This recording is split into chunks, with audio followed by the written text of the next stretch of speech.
Welcome to the Business Excellence for Managers podcast, which is dedicated for all of you leaders and executives who would like to continuously improve your business performance.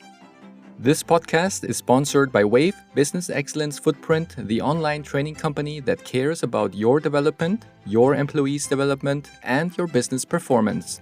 You can find our courses under www.wave-bef.com.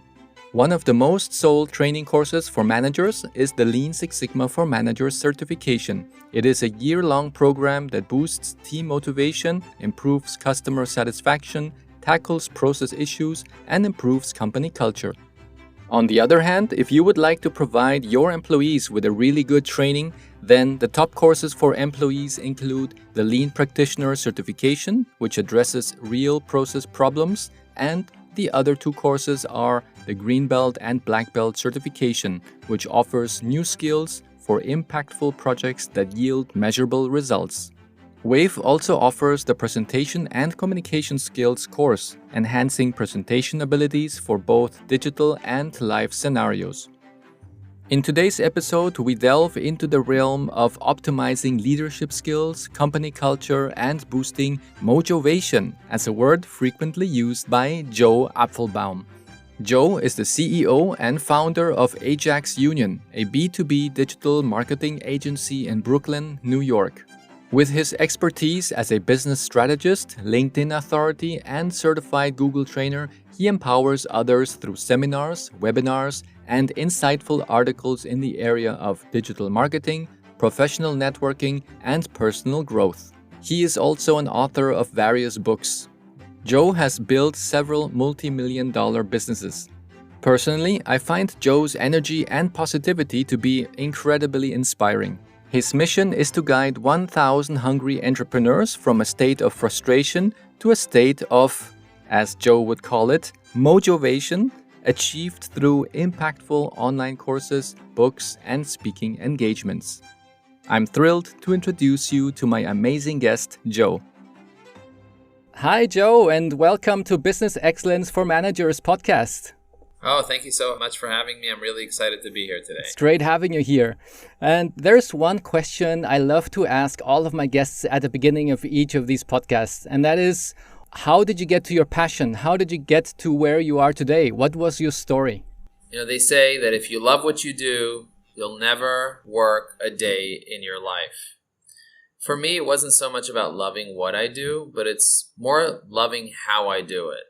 So for me, putting my passion into what I do and really go into it and trying to be the best I could be at whatever task I do at hand, whether I'm doing construction, whether I'm doing web development, whether I'm rollerblading, whatever I do, I really put myself into it because I want to be the best that I can possibly be at that particular task. And what ends up happening is you start finding your talents. You start finding the things that you're naturally good at, the things that you're even more passionate about. And you start doing those things more. And when you become really, really good at something, like for example, I was building websites. I wasn't the best web designer. I really wasn't great. People still used me. I did about 100 projects a year, but I wasn't the best at it. But I worked really hard to become good at it. And what ended up happening was people started telling me, Joe, you said if you build it, they will come. You build it, nobody came. What are you going to do? So I started researching search engine optimization to start sending traffic to those websites. And SEO was something that I became really, really good at, and it felt easy for me. Like it felt like, oh, wow, because I'm really curious and I understand development and I'm very creative. And so you put that together, that curiosity, creativity, your technical ability, you can become a really good reverse engineer. So I learned how to reverse engineer Google's algorithm and learn how to get people to rank on Google, which, by the way, Google wants you to do. It's not like I'm doing something bad. It's like, no, they want you to get people to rank as long as it's high quality and it's relevant. It's not about tricking the search engine. It's white hat SEO. So I got really good at that, and that's what helped me be able to really become successful and build a multi-million-dollar business because I didn't only follow my passion, I did everything that I was doing all the way to the max. Wow, that's so amazing. And your company became actually one of the fastest growing company in the US, right?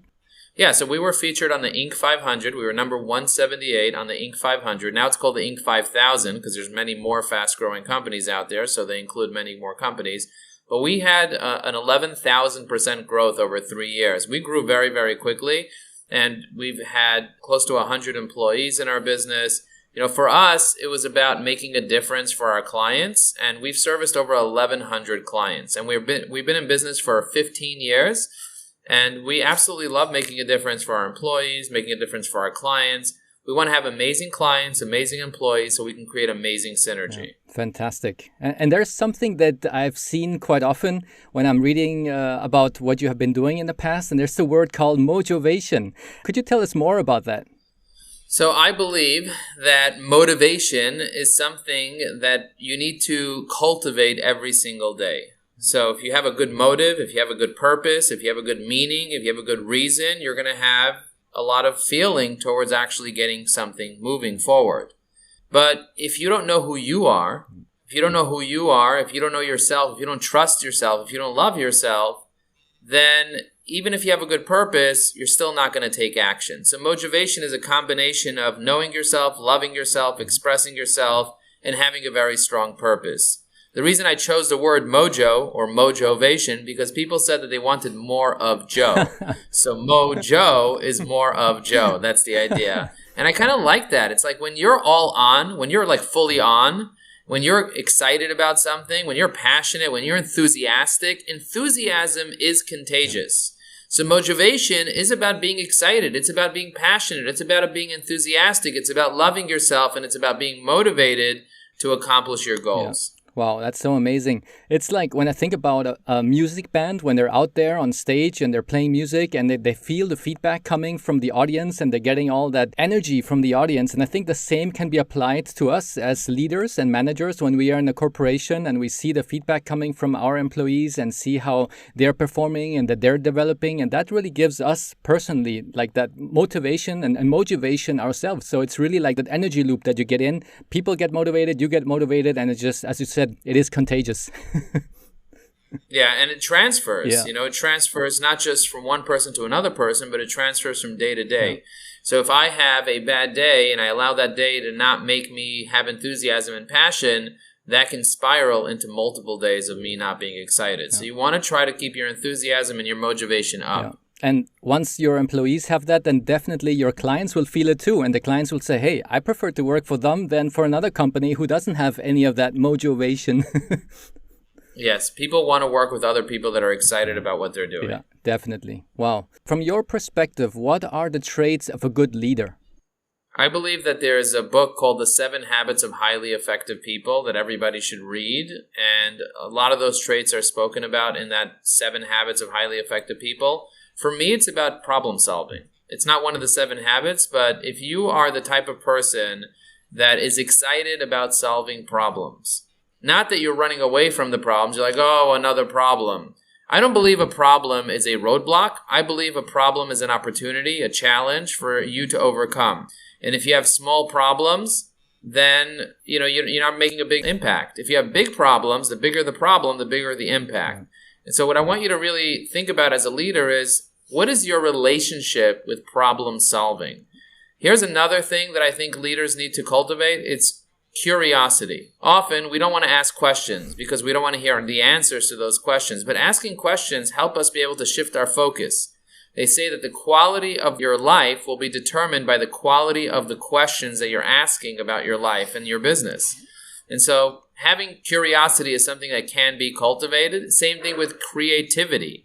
If you are not a creative leader, then it's because you're not using your creativity. There's different types of creativity that you can have, but cultivating that creativity. So if you have creativity, if you have curiosity, and if you're excited about problem solving, then you're going to be a great leader. Fantastic. If I think about what you just said, about asking the right questions, if you ask the right questions, you get the right answers.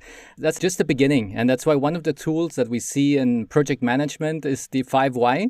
Just to ask why at least 5 times so that you start getting to the root cause and you start getting to the itty-gritty and to really find out what is the root cause of the problems that I have. And from there on, you can do then your solutions. Yeah, 100%. I mean, the better your questions, the more you realize that you don't need answers. Yeah. Because the questions have the answer built into it. Often the answers are right there. They're right in front of us, but we're asking the wrong questions. Exactly. And the funny thing is when I do the workshops with employees, I mean, I just facilitate the workshop, but all of the answers come from the employees themselves. And they actually think, hey, how come we didn't come up with this before if we already know the answers? I say, yeah, because nobody asked you the question. 100%. And many times people think, well, are leaders born or are leaders created? So if you think about yourself, do you say you already were born as a good leader, or were there certain things that you did in your life to become a good leader? Well, there are elements of nature and elements of nurture. Being that I am the oldest boy, I'm one of 6. I'm not the oldest child, but I'm the oldest boy. My mother treated me as a leader. The way that you're treated will often make you see the world in that way. So I believe that growing up in a certain way, if you're like a middle child, you'll have the different propensity if you're an older child. The way the relationship that you have with your parents, the relationship that you have at school, what happened in your life often will motivate you. And then there are things that excite you. Like for some people, leadership is not exciting for them. A, because of their childhood trauma, but B, is because they just want to focus on different things. I mean, leadership is not for everybody. You have to really want to lean into it. And if you do want to lean into it, I believe that anybody can learn to be a leader. But you have to start by being a leader in your own life. You can't be a leader outside of your own life and be a good leader if you're not a leader in your own life. So I believe there's a combination of nature and nurture, but I believe that anyone can be trained to be a great leader. Yeah, that's so true. Especially if I think about some people who I met in the corporate world, they're comfortable doing every day the same thing. They're comfortable when they get to work, they can do A, B, C, and then they go home at 4 o'clock and they're happy. And others, if they would do that for a week, they say, I need to do something different. I need to develop. I need to become a leader. So definitely true. And I've really seen those differences of people, of where they feel more comfortable in and where do they see themselves doing what kind of tasks in the future. And some people are fine with it, doing the same thing in the future over and over again, and others cannot picture that at all. 100%, yeah. And when you think about the people in your company, how do you assess when a person is ready to lead a team?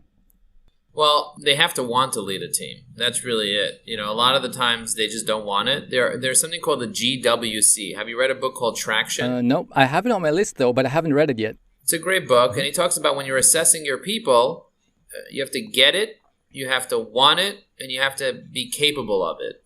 So for my team, it's about understanding, do they get it? You know, sometimes you either get the job or you don't get the job. Do you want it? And are you capable of it? So it's a combination of those three, and they're equally important. And also, does the employee fit into my core values at my company? Because if they don't fit into the core values, and we have 3 core values, if they don't fit into the core values of the company, it's going to be hard for them to actually be a leader in the company because we set up the core values in a way that it aligns with the culture and it defines who we are as an organization and the way that we need to be. So if the person is missing some of our core values or they're not strong on our core values, the leadership capability is going to be a little bit lower than a person that isn't. But they really have to get it, want it, and be capable for it. And I think those are the 3. That's the acronym I want everyone to remember as a manager. Yeah. GWC. Fantastic. And could you share with us your values, your 3 values that you have? Yeah, so for us, our values are versatility, ownership mentality. So versatility is they have to be able to be versatile. You know, they have to have a growth mindset and be able to kind of change with the times. Ownership mentality means that they have to take responsibility for the client, responsibility for the task, responsibility for the business. And then they also need to have amazing communication. Most people don't have amazing communication. And as a marketing agency, we need to make sure that our leaders and our employees have amazing communication. Now, we ask questions during interview processes to determine if the person actually fits into these 3 core values of amazing communication, ownership mentality, and versatility. But we don't really know until we start working with them, and often for several months. And then we try to coach them and train them and to be able to improve their alignment with the values. We tell stories at our company meetings about how somebody had amazing communication or versatility or they had ownership mentality with things that they did. And that helps reinforce the culture, it helps reinforce the values, and it helps build leaders. Fantastic. That brings us to the next topic, which is about company culture. So many people say, oh, I need to improve the company culture. But what is your definition of what is actually a company culture? And when somebody says, I need to improve it, what is it that they need to improve? It just means that they need to get the people's behaviors and actions to align with the company's values, missions, vision, and so on. So if you have certain values, that you established, that these are the values of our company, and then you have people that are behaving that are not along the lines of the values, it creates a problem in the culture. So when people say, I want to improve the culture, what does that mean? They want people to be aligned with where the company is going and how the company needs to be, how people need to behave within the company. And what often ends up happening is that those values are not defined, and the vision is not defined, and the mission is not defined, and the why and the purpose is not defined. So there's nothing really to align, so you have a culture by default. And having a culture by default can often create a lot of problems in profitability, in scalability, in employee retention. There's a lot of issues that happen. When you have everybody rowing in the same direction, you're much more likely to move forward faster. And as one of the fastest growing companies in America, I can tell you that culture plays a significant role in making sure that employees work together, there's no toxic environment, and people are aligned. And when people are working together, you have a beautiful environment. And you want to make sure that your culture is a place that you're really proud of. So culture is really the environment. It's not about, like if you go to Zappos, for example, they have all these like rituals and things that they do. That can be part of the culture, but I don't believe that that's the most important part of the culture. I believe the most important part of the culture is when you get there, what does the environment feel like? Yeah. What are the people saying? What are they doing? What does the organization look like? Often it has to do with the systems and processes of the organization as well as are people aligned with the mission, vision, values, and so on. So powerful. And it even can come down to simple things like what is the culture of the company when it comes to arriving to the meetings on time. I've seen other companies when I was working as a consultant that it was just standard for them that everybody would just arrive at least 5 to 10 minutes later to the meetings. And I'm thinking, how can this be? I was asking the people in the meeting, is this normal? I said, yeah, sure. Our manager always comes 10 to 15 minutes later. So it's such a small thing, but it can just become part of the culture of the company. And that already can have negative ripple effects. They say if you're on time, you're late. And so that depends on what your values are. Are your values being on time? Is that important to the organization? It's not important to every organization to be on time. There are certain organizations that value trust and value other things more than they value being punctual.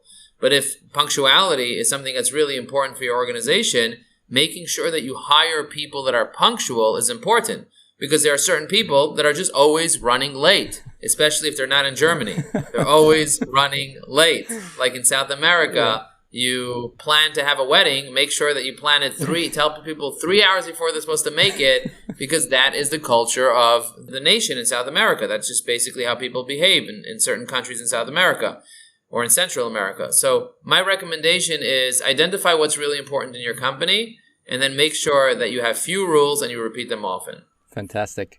So you have a lot of contact with management and CEOs and different companies. So what are they sharing with you right now regarding their challenges that they're having today?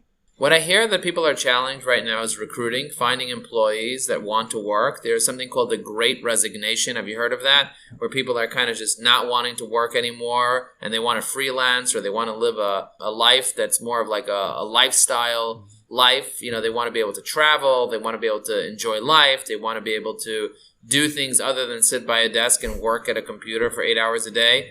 People don't want to be doing the same old. They want to be able to be a task rabbit, or they want to be able to be a freelancer, or they want to be able to be an influencer or have passive income. And so there's so many more opportunities for investment. There's more opportunities for entrepreneurship right now than there was ever in the history of time. And so people are having a hard time finding solid employees that want to work full time and that want to be dedicated and that want to be responsible and so on. So that's been a really huge problem that I'm hearing. Yeah, that's quite interesting to hear because I know a couple years back, maybe a couple decades back, the employees were so happy that they would have a job in the corporate world and they would try to hold on to the job as long as they can. And now it's the other way around. Now the company giving the job, they're happy if the employee is going to be there and wanting to work with them. So switching gears, let's speak shortly about strengthening company brand. And what are some of the do's and don'ts that you would recommend when building a company brand? If you are building a company brand, the first most important thing that you need to do is you need to be able to figure out who you are. Before you figure out who you are, you're not going to be able to create a brand. A lot of brands are created just by splashing a few colors together. It's not so much about that. It's more about figuring out, why are you in business to begin with? Why do you do what you do? What is your purpose? Simon Sinek has a TED Talk called Begin with Why or Start with Why. And he talks about the greatest companies in the world, like Apple. They talk about why they do what they do, and then they talk about how, and then they get into the what. Often people start with the what, and that doesn't build a great brand. So figuring out your why will resonate with your target market, with your audience in a very powerful way. Then you want to make sure that you have the correct target market. Because if you're targeting everybody, you're targeting nobody. You can't create a brand that basically just targets everybody in the whole wide world, because you're not going to be able to have messaging that targets everybody. Are you going after people that are affluent? Are you going after people that are maybe value, that want to save money? Or do you want people that want luxury? What type of brand do you want to create? And depending on the area that you want to swim in, instead of having a red ocean, you want to create a blue ocean strategy where you're going deeper. And once you figure out your why and you figure out the target market, then it's about coming up with messaging. And your messaging will help you be able to really speak to that target market in a powerful way. And once you do that, when we build brands for companies, we're coming up with their why, helping them develop their values, their mission, making sure they have the right target market, and then making sure they have the right messaging. Then you can start developing your brand. Okay. It sounds like there's a structure behind it. Yeah. There's a system and a process and a structure behind all the different things that we do strategy-wise, because I always say the right strategy will save you a decade. Most people are using energy, and energy without strategy is a waste of time. So making sure that you have the right marketing strategy, that you have the right branding strategy, that you're in the right market, in the right industry, in the right geographic location. And if you do it correctly, then you can be very successful at hitting your goals. And then trust the process. Yeah, trust the process, but also modify the process. Make sure that the process fits within what you're trying to do as well, but have a process. Don't just do things, don't just throw things at the wall and hope that they stick. Exactly. And there's no need to experiment, because people already have done this over and over again for so many years. So why do we have to start from zero? We can just take on from where people left off and just learn and do the best practices that they have gathered all these years. 100%, yeah. So looking at your profile, you have written a couple of books. Could you just give us a quick run through of the books that you've written, and more or less what do they contain? What can we learn from them? Yeah, so the most popular books are High Energy Networking, how to be able to build a relationship with people professionally. A lot of people, they want to do networking, but they're very afraid of it, or they're not sure how to even begin. So High Energy Networking takes you through my journey of not knowing how to network, not knowing where to begin, all the mistakes that I've made, and it gives you systems and processes to be able to be a better networker. The next book that I created was called High Energy Marketing. A lot of people want a playbook for how to do digital marketing. So specifically, if you're a manager or if you're a business leader and you want to understand how marketing funnels are built, High Energy Marketing is a quick read and it allows you to do that. Now, a lot of people have been successful in business, but they haven't really found their purpose in life. And that's why I wrote High Energy Purpose, a book that allows you to figure out what is your purpose and how to be able to live a life of integrity that really helps you be able to have an incredible life. And then I wrote another book called High Energy Secrets, and that book is how I lost 100 pounds and kept it off. A lot of people have no idea where I get my energy from. They're like, Joe, we see you on social media. You have so much energy. You're always motivated. What do you do? And there are very specific things that you can do with your life in order for you to be able to lose weight, have more energy, and live with a tremendous amount of physical integrity. And people don't understand that a 5% drop in hydration is a 30% drop in energy. People don't understand what carbs do to you or what sugar does to you. People don't understand the power of fasting or how sleep cycles work or what is an electrolyte or how stress impacts you and so on. So breathing, all that stuff. I talk about it in High Energy Secrets.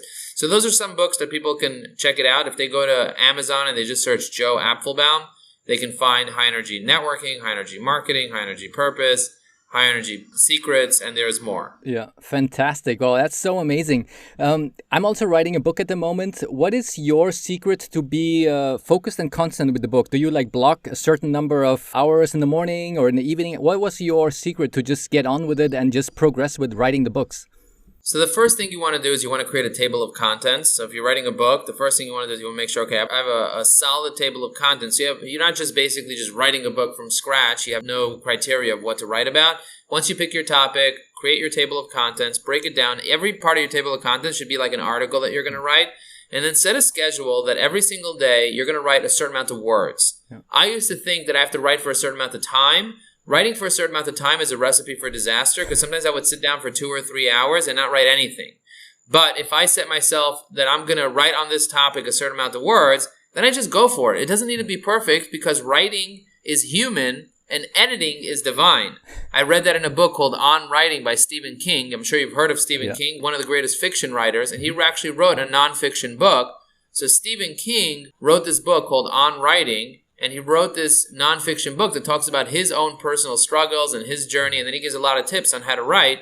And one of the major things that I got from his book was that don't write for a certain amount of time, write for a certain amount of words. And he says that if you don't write 2,000 words a day, you are not a writer.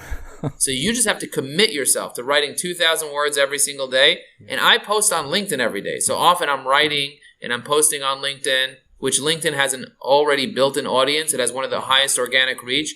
So if you're a manager, if you're a leader, and you're not writing on LinkedIn, if you want to be a better writer, start making sure that you post every single day on LinkedIn. Yeah. Write 500 words for your posts on LinkedIn and try to be creative, try to add some value, tell some stories, and watch what happens. Wow. Thank you so much for that advice. And there we come now to our final question for today. That is, what are the services that you offer and where can we find you? So if you go to ajaxunion.com, we're a business-to-business digital marketing agency, and we help build marketing funnels and marketing strategies for companies. And we've been around for 15 years. You can go to ajaxunion.com. We have a really great presentation that you can watch about the marketing funnel. We also have a business that teaches people how to use LinkedIn and artificial intelligence. So if you go to learnbusinessnetworking.com, the company is called Evergreen, EVYRGREEN.com. You can easily find out information about our courses and information about our products and services. And then we also developed a software because a lot of people don't have time to write content. There's an AI software that we developed that sits inside LinkedIn and helps you write content for LinkedIn. It's called EvyAI,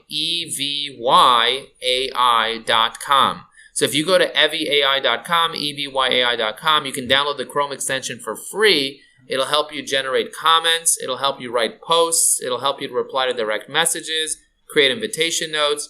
So I highly recommend you check out EvyAI at EVYAI.com. And if you want to connect with me, you can easily find me on LinkedIn. All you have to do is go to Joe, LinkedIn.com, and it'll take you right to my LinkedIn profile. You can click a connect message, and you can send me a connection message and let me know that you heard me on this amazing podcast. Thank you very much for having me here today. Excellent. Thank you so much, Joe. It's amazing. I'm going to put all of what you just said into the show notes. So whoever cannot take notes at the moment, they will just be able to click there. And it was fantastic. Thanks for this amazing conversation. All right. Looking forward to seeing you online. Take care. I hope you enjoyed this conversation with Joe. For your convenience, we have collected all the links and references mentioned by Joe in the show notes. Following our conversation, I made a personal commitment to reading the book recommended by Joe called The 7 Habits of Highly Effective People, written by Stephen Covey. Perhaps you too will discover a gem worth implementing from our conversation today. Please take a moment to rate, subscribe, share your comments, and pass along this episode to individuals who would gain from it. Your support is very much appreciated, and I am grateful for your messages as I am also a work in progress and persistently striving for improving each day. This podcast was sponsored by Wave Business Excellence Footprint, where we believe that investing in yourself and in your employees is the best investment. Therefore, if you would like to explore courses and certification programs tailored to further boost your business excellence as a manager, please navigate to Courses for Managers section on the company website www.wave-bef.com, where you will find interesting courses suited for leaders like you.